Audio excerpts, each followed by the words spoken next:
मेरे सभी YouTube family को गणेश चतुर्थी की बहुत बहुत शुभकामनाएं और बड़ों को प्रणाम, छोटों को प्यार और मेरे सभी भाई बहनों को तहे दिल से नमस्कार।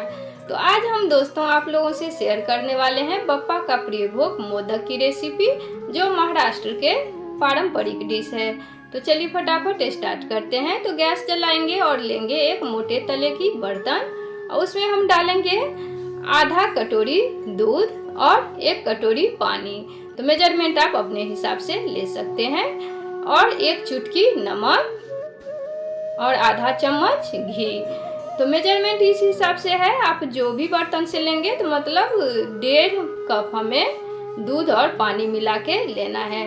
और इन्हें हम गर्म होने के लिए रख देते हैं। तब तक हम कर लेते हैं आगे की तैयारी। तो क्या है ना, मोदक तो चावल के आटा से बनता है, ये पारंपरिक डिश है। लेकिन मोदक का आटा जो है ना वो अलग से आता है, ये बहुत ही ज़्यादा पतला होता है। तो मोदक का आटा अलग भी आता है। अगर आपको ना मिले तो नॉर्मली चावल का आटा से भी आप बना सकते हैं। तो अब हम लेंगे 1.5 कटोरी चावल का आटा। तो ये मोदक वाला आटा है। तो क्या है ना, मतलब आपको जितना पानी और दूध लेना है और उतना ही हमें चावल का आटा लेना है। और हम दूध और पानी क्यों ले रहे हैं एक साथ, ये हम आगे आपको बताएंगे। इसका ना बहुत ही अच्छा टिप्स है, बेनिफिट्स है। तो पानी गर्म होने के बाद ही गैस हम बंद कर देंगे। हमें ज़्यादा पानी को उबालना नहीं है। फिर हम डाल देंगे चावल का आटा और अच्छे से मिक्स करके हम इन्हें रख देंगे कम से कम 10 से 15 मिनट के लिए रेस्ट करने के लिए। अब हम बना लेते हैं स्टफिंग। तो गैस जलाएंगे और लेंगे मोटे तले की कढ़ाई। तो पतला कढ़ाई बिल्कुल भी नहीं लीजिएगा। मोटे तले की कढ़ाई आपके पास हो या लोहा की कढ़ाई हो तो वो लीजिएगा। अब हम लेंगे 1 बड़ा चम्मच घी। और ये देखिए, ये नारियल है, या तो आप कच्चा नारियल को कद्दूकस करके ले सकते हैं। लेकिन आजकल मार्केट में कच्चा नारियल का भी ये आने लगा है। मैं तो मतलब ये रेडीमेड ही लेकर आई हूँ। तो पिछले टाइम मैं कद्दूकस किया था घर पे, लेकिन इस बार मुझे ना डीमार्ट में ये ऐसे मिल गया। तो मैं मतलब कद्दूकस किया हुआ ही नारियल लेके आई। तो घी थोड़ा ही गर्म होगा तो हम डाल देंगे कद्दूकस किया हुआ नारियल। और 1 कटोरी हम नारियल डाले हैं कद्दूकस किया हुआ, और आधा कटोरी हम बुरादा डाले हैं नारियल का। तो अब मेजरमेंट इस हिसाब से है, जो आप जितना नारियल ले रहे हो आपको उतना गुड़ लेना है। तो देखिए 1.5 कटोरी हमने लिया है नारियल, तो 1 कटोरी ही गुड़ लेंगे, क्योंकि गुड़ जो है ना वो मतलब भारी होता है और नारियल हल्का होता है। तो वेट में दोनों सेम ही होगा, गुड़ ही थोड़ा ज़्यादा होगा। तो अब हम लेंगे आधा चम्मच इलायची पाउडर और इन्हें अच्छे से मिक्स करेंगे। तो गुड़ को हम मिक्स करेंगे ना, गैस का फ्लेम स्लो रखेंगे और गुड़ जब तक अच्छे से मिक्स हो जाए तभी तक हमें इन्हें भूनना है। और ये देखिए, ये है मावा। तो मैं घर पे बनाई हूँ मावा गुजिया, मुझे बनाना है, पेड़ा बनाई थी तो थोड़ा मावा था, तो इसमें हम डाल देंगे थोड़ा मावा। तो आप ये नहीं भी डाल सकते हैं, ऑप्शनल भी है। या तो आप थोड़ा काजू और बादाम भी मतलब कूट के डाल सकते हैं, वो आपको अपने मर्जी पे निर्भर करता है। तो देखिए अब ना स्टफिंग का मसाला बनके तैयार है। तो वो हम रख दिए हैं ठंडा होने के लिए। इधर हम आटा को देख लेते हैं। तो आटा मतलब एकदम नॉर्मल ठंडा नहीं होना चाहिए, हल्का गर्म होना चाहिए। जितना में आपका हाथ मतलब सह सके उतना गर्म रहे तभी आप आटा को गूंथिएगा। तो ये आटा ना बहुत ही ज़्यादा सॉफ्ट गूंथता है। तो अगर आप सिर्फ पानी में ये आटा बनाएंगे ना दोस्तों, तो क्या होता है ना, ये थोड़ा आटा हार्ड हो जाता है। लेकिन आप ना आधा पानी और आधा दूध डाल के अगर ये आटा आप बनाते हैं तो बहुत ही ज़्यादा ये सॉफ्ट होता है और ये हार्ड नहीं होगा। तो अच्छे से आटा गूंथ के हम रख देते हैं 10 मिनट रेस्ट करने के लिए। तो देखिए ये है खसखस। तो अब हम डालेंगे 1 चम्मच खसखस, क्योंकि अभी जो है ना अपना स्टफिंग गरम ही है, मतलब ज़्यादा ही गरम है। तो डाल देंगे खसखस और अच्छे से हम मिक्स कर देंगे, तो वो भी मतलब भून जाएगा, थोड़ा पक जाएगा। आप मतलब जब इलायची पाउडर डालें तब डाल सकते हैं, मैं भूल गई थी तो मैं अभी डाल रही हूँ। तो अब इन्हें हम अच्छे से मिला लेंगे। अब दूसरे बर्तन में रख लेते हैं। तो ये देखिए, ये जो इतना स्टफिंग है ना, कम से कम मतलब 50 मोदक का स्टफिंग होगा। ये ना बहुत ज़्यादा वृद्धि होता है। तो हम इन्हें रख लेते हैं साइड में। और देखिए आप कलर देख के भी समझ सकते हो, क्योंकि गुड़ ज़्यादा डाला है और इसमें ना चीनी का इस्तेमाल बिल्कुल भी नहीं कीजिएगा, गुड़ ही डाला जाता है ये मतलब मोदक में। इधर चावल आटा भी अपना 5 मिनट 10 मिनट रेस्ट कर चुका है। अब हम लेंगे थोड़ा हाथ में हम घी लगाएंगे और फिर हम आटा को 2 मिनट अच्छे से मिक्स कर लेंगे। एकदम सॉफ्ट आटा चाहिए हमें, जितना आप रोटी बनाते हैं ना घर में वैसा ही सेम, उससे भी ज़्यादा सॉफ्ट। और आप दूध डाल के आप रोटी बनाए या चावल के आटा का कोई भी डिश बनाए हैं ना दोस्त, तो मतलब आप ना थोड़ा दूध डाल के आटा बनाएंगे ना तो बहुत ही ज़्यादा ये चावल का आटा सॉफ्ट होता है।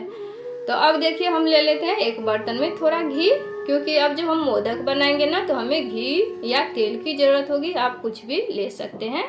तो देखिए ऐसे ना हाथ से हम ना रोटी के जैसे पसार लेंगे और उंगली मतलब डाल डाल के ऐसे ना चिन्ह बनाएंगे। ये जो पारंपरिक है ना ट्रेडिशनल मोदक, वो लोग हाथ से ही ऐसे बनाते थे और बहुत ज़्यादा परफेक्ट लगता है। मुझे साचा से अच्छा ना यही लगता है। देखिए ऊपर सब थोड़ा हम हटा देंगे और फिर उन्हें अच्छे से ज्वाइंट कर देंगे। तो क्या होता है ना, अगर आपको शेप अच्छा नहीं बनता है तो मैं आप लोगों के लिए एक टिप्स भी लेकर आई हूँ। तो देखिए ये जो होता है ना फोक जो होता है मैगी खाने वाला, उसका जो पीछे का भाग होता है वो मोटा होता है। तो हम उससे ऐसे चिन्ह लगा के और फिर हाथ से एक बार ऐसे संभाल लेंगे। तो ये देखिए कितना परफेक्ट मोदक बनके तैयार है।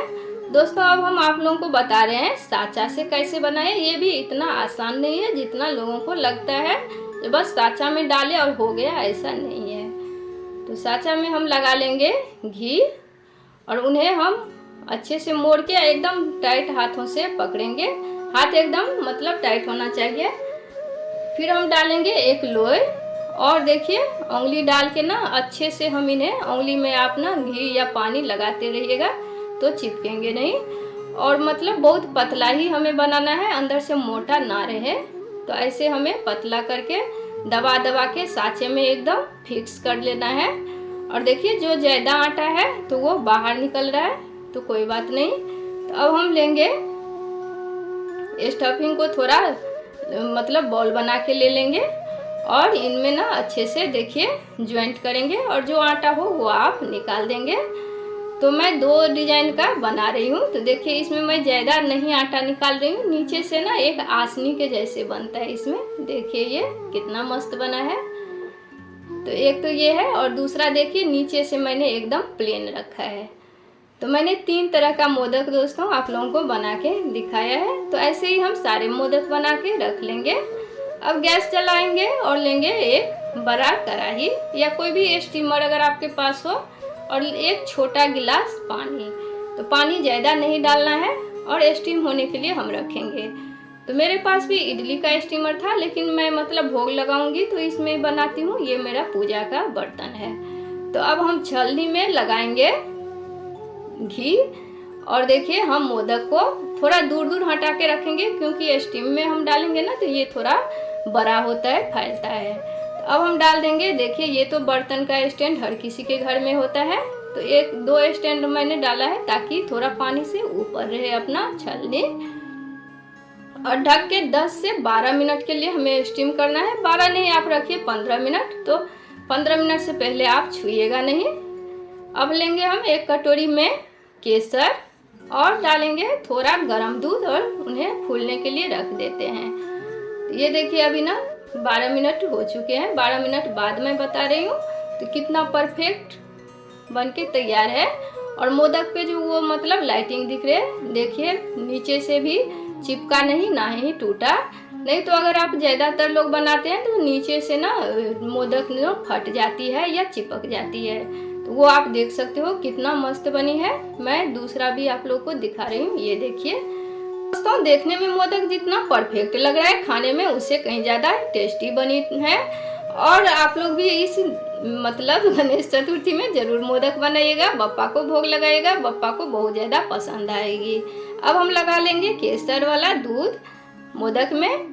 तो दोस्तों आप लोग अभी तक अगर मेरे चैनल को सब्सक्राइब नहीं किया है तो सब्सक्राइब करके बेल आइकन जरूर प्रेस कर दीजिएगा और लाइक कमेंट शेयर जरूर कीजिएगा। थोड़ा आप लोग अप्रिशिएट करते हो ना तो अच्छा लगता है। तो दोस्तों मिलते हैं नेक्स्ट वीडियो में एक और रेसिपी के साथ। तो आप लोग कमेंट में जरूर लिखिएगा गणपति बप्पा मोरया। तो ये देखिए हम थोड़ा भगवान जी को अभी भी भोग लगा दिए हैं। Bye bye.